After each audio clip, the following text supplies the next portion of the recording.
Greetings, my Legal Rope family. Welcome in the very first video of Legal Rope and the series How to Think Like a Lawyer.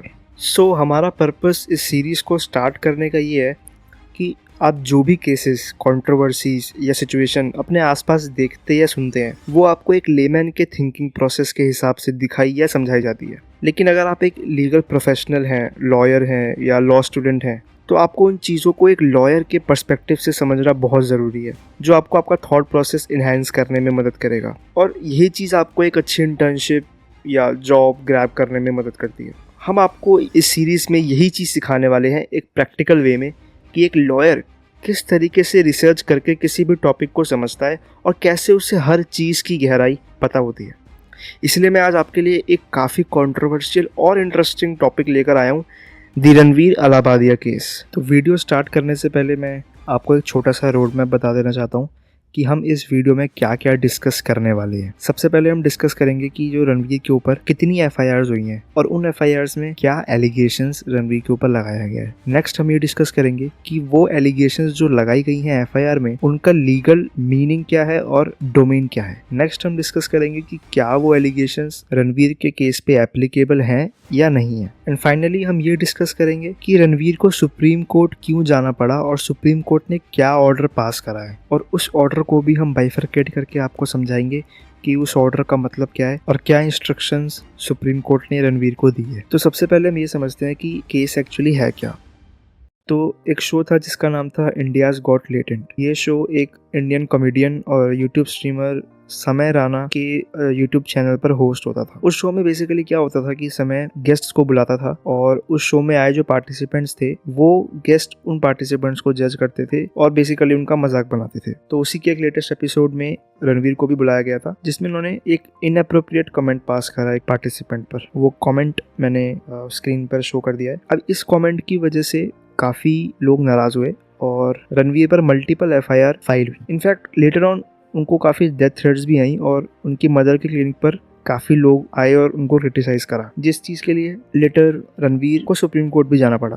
अब वो supreme court क्यों गए वो हम आगे discuss करेंगे। पहले हम ये डिस्कस करते हैं कि जो एफआईआर उनके अगेंस्ट फाइल हुई उसमें एलिगेशंस क्या थे। तो रणवीर के ऊपर प्रोमिनेंटली 2 एफआईआर फाइल हुई। पहली एफआईआर में जो एलिगेशन लगाया गया है वो एलिगेशन लगाया गया है सेक्शन 79, 196, 296 और 299 के अंडर। हाउएवर जो सेकेंड एफआईआर है उस एफआईआर में एलिगेशन लगाया गया है अंडर सेक्शन 79, 95, 294 और 296। तो अब हम वन बाय वन इन दोनों एफआईआर के अंडर जिन जिन सेक्शन में एलिगेशन लगाया गया है इन सारे सेक्शन को समझेंगे, बाइफरकेट करेंगे और देखेंगे कि ये लीगल पॉइंट से कितने इम्पोर्टेंट हैं इस केस के लिए और किस तरीके से इस केस में अप्लाई होते भी हैं या नहीं होते। तो अब मैं अपनी स्क्रीन शेयर कर देता हूँ और इसमें हम एक एक करके आपको सारे सेक्शन को समझाएंगे। तो पहली एफआईआर में जो फर्स्ट एलिगेशन लगाया गया था वो लगाया गया था अंडर सेक्शन 79 ऑफ BNS, भारतीय न्याय संहिता। अब सेक्शन 79 क्या कहता है, ये डेफिनेशन मैंने BNS से ली है। तो ये सेक्शन कहता है whoever intending to insult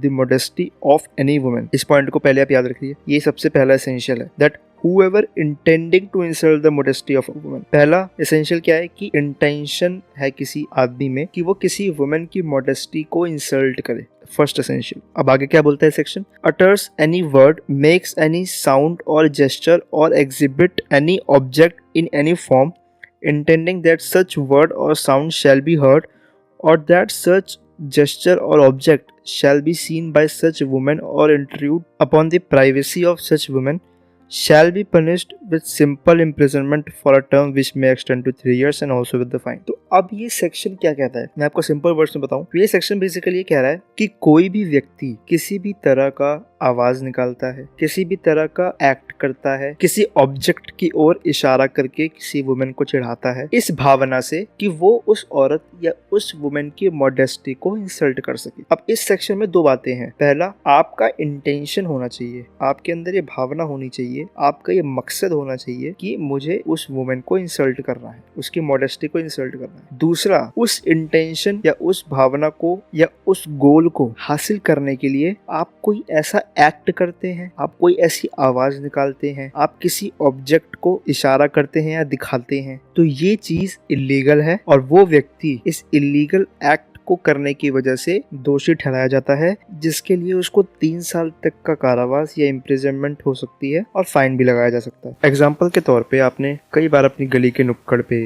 बाजार पे कुछ फुकरे बदमाश, जिन्हें हम आवारा भी कहते हैं, इस तरीके के लोग देखे होंगे जो क्या करते हैं, किसी औरत को देखकर सीटी मारते हैं, कुछ इशारे करते हैं इस इंटेंशन से कि वो उस औरत को छेड़ सके। तो अब दोनों एसेंशियल इस केस पर फिट बैठते हैं। पहला कि उसका इंटेंशन है, उस आदमी का इंटेंशन है उस औरत की मॉडेस्टी को हर्ट करने का, और दूसरा उस इंटेंशन को अमल में लाने के लिए वो ये हरकतें करता है। तो अब हमने सेक्शन क्या कहता है ये तो समझ लिया। अब हम इसको अपने केस पर अप्लाई करके देखते हैं, या रणवीर अलाहाबादिया के केस पर अप्लाई करके देखते हैं। इस केस में क्या हुआ है, इस केस में रणवीर ने एक जोक मारा है जिसके ऊपर ये एफआईआर फाइल की गई है। अब उस जोक में हम इन दोनों एसेंशियल को फिट करके देखते हैं। क्या उसने कुछ ऐसा एक्ट करा, ऐसा जेस्चर करा, ऐसा ऑब्जेक्ट दिखाया जो कि एक वुमेन की मॉडेस्टी को हार्म करता है।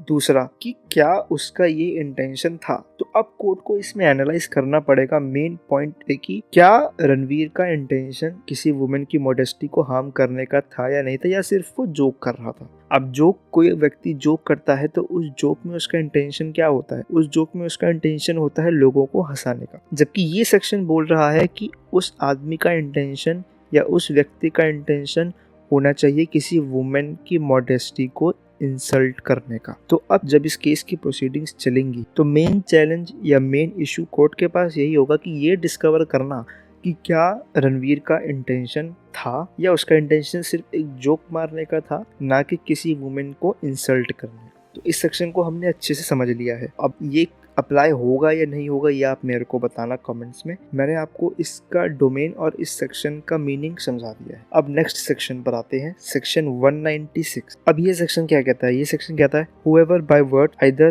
spoken or written or by sign or by virtual representation or through electronic communication or otherwise promotes or attempt to promote on ground of religion, race, place of birth, residence, language, caste or community or any other ground whatsoever disharmony or feeling of enmity, hatred or ill will between different religions, racial, language or regional groups or caste or communities। अब ये section तो काफ़ी मुझे वेग लगता है इस case के कॉन्टेक्स्ट में, क्योंकि ये सेक्शन बेसिकली ये कहता है कि कोई भी व्यक्ति या तो कुछ बोल के या कुछ लिख कर या कोई वीडियो अपलोड करके सोशल मीडिया पर कोई ऐसी चीज़ प्रमोट करता है जो रिलीजन, किसी रेस, किसी जगह की, किसी के प्लेस ऑफ बर्थ की, किसी की भाषा की, किसी की कम्युनिटी की बुराई करता है, या कुछ ऐसा शब्द बोलता है या कुछ ऐसी बातें करता है जो कि लोगों के अंदर हीन भावना भरे एक दूसरे के प्रति, चाहे वो रिलीजन से रिलेटेड हो, चाहे वो लैंग्वेज के बेस पर हो, चाहे वो किसी रीजनल ग्रुप के बेस पर हो। तो उसने, रणवीर ने जो स्टेटमेंट दी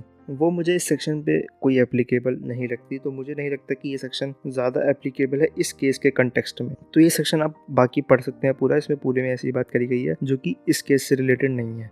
तो मैं इस सेक्शन पे ज़्यादा ध्यान नहीं दूंगा। तो एक दो सेक्शंस और हैं जिनका कुछ ज़्यादा फ़ायदा है नहीं इस केस के कंटेक्स्ट में पढ़ने का, तो इसलिए मैं उनको स्किप कर रहा हूँ और मैं आपको मेन वो सेक्शन पढ़ाता हूँ, वो सेक्शन समझाता हूँ जिसका इस केस से बहुत ज़्यादा रिलेशन है और जिस पर मेन डिबेट या आर्ग्यूमेंट्स होने वाली हैं। तो वो मैं आपको समझा देता हूँ, और उससे रिलेटेड जो भी हमारी जुडिशियल प्रेसिडेंट्स और जो अपूर्वा का केस है जो मैंने थंबनेल पर भी लगाया है वो भी मैं आपको इसमें समझाऊंगा। तो हम लोग अब बात करते हैं सेक्शन 296। सेक्शन 296 क्या कहता है, अब इसको ध्यान से पढ़ते हैं। तो ये सेक्शन कहता है whoever to the annoyance of others a does any obscene act in any public place or sings, recites or utters any obscene song, ballad or words in or near any public place shall be punished with imprisonment of either description for a term which may extend to 3 months or with fine which may extend to 1000 rupees or with both। तो अभी ये section दो बातें कह रहा है कि पहला, कोई व्यक्ति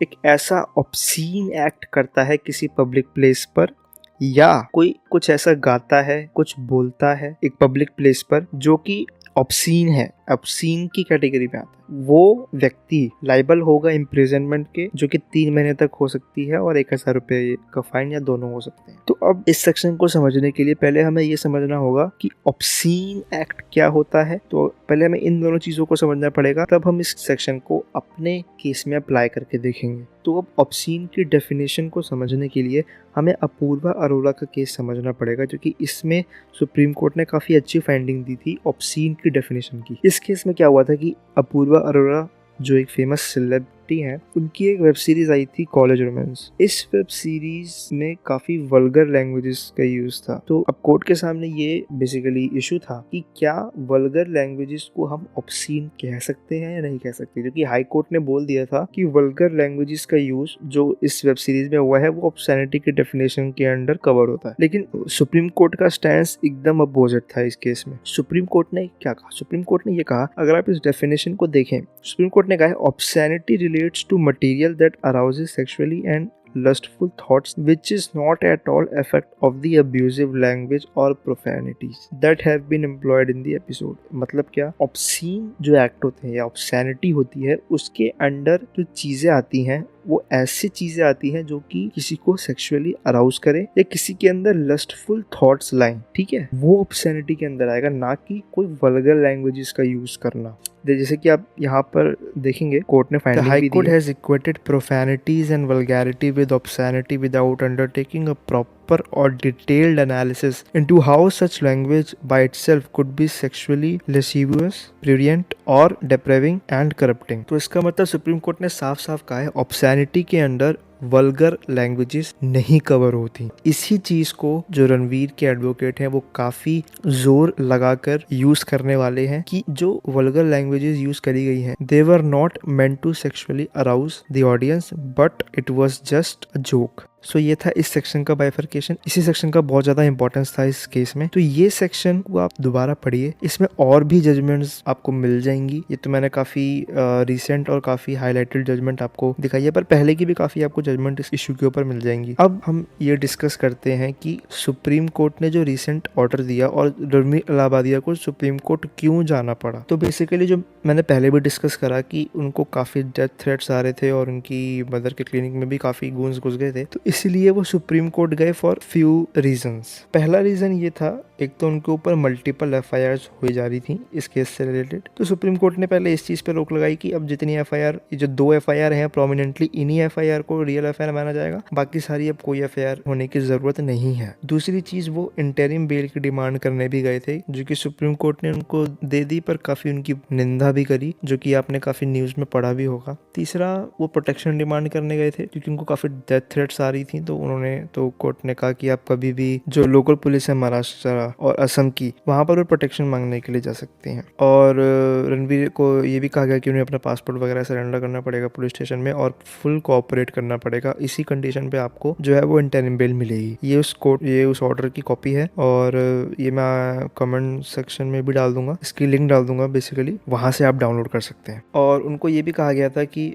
जो रणवीर है और उनके जो एसोसिएट्स हैं, वो अब कोई भी शो यूट्यूब पर नहीं डालेंगे जब तक उनको फर्दर कोई ऑर्डर नहीं मिलता। सो दैट्स ऑल जो मेरे को अपनी फाइंडिंग्स देनी थी इस केस के ऊपर। आपके इस केस के ऊपर आपने भी काफ़ी जगह से इस केस के बारे में सुना होगा। मैंने बस इसका एक लीगल पॉइंट ऑफ व्यू आपको बताया है और लीगल सेक्शंस और लीगल टर्मिनोलॉजीज का मैंने बाइफर्केशन करा है। बाकी आपको इस वीडियो को देखकर कुछ अगर समझ आया, कुछ नई चीज़ पता चली, तो प्लीज़ लेट मी नो। और अगर आपको भी कुछ फाइंडिंग्स देनी है तो you can also add your findings through the comment box. Further आपको कोई और ऐसा टॉपिक लगता है जिसके ऊपर मुझे वीडियो बनानी चाहिए, जिसका मुझे लीगल बाइफर्केशन करना चाहिए, तो वो भी आप मेरे को बता सकते हैं। तो यहाँ तक जुड़े रहने के लिए बहुत बहुत शुक्रिया and thanks on the behalf of legal rope. Let's meet you on another date. Have a nice day.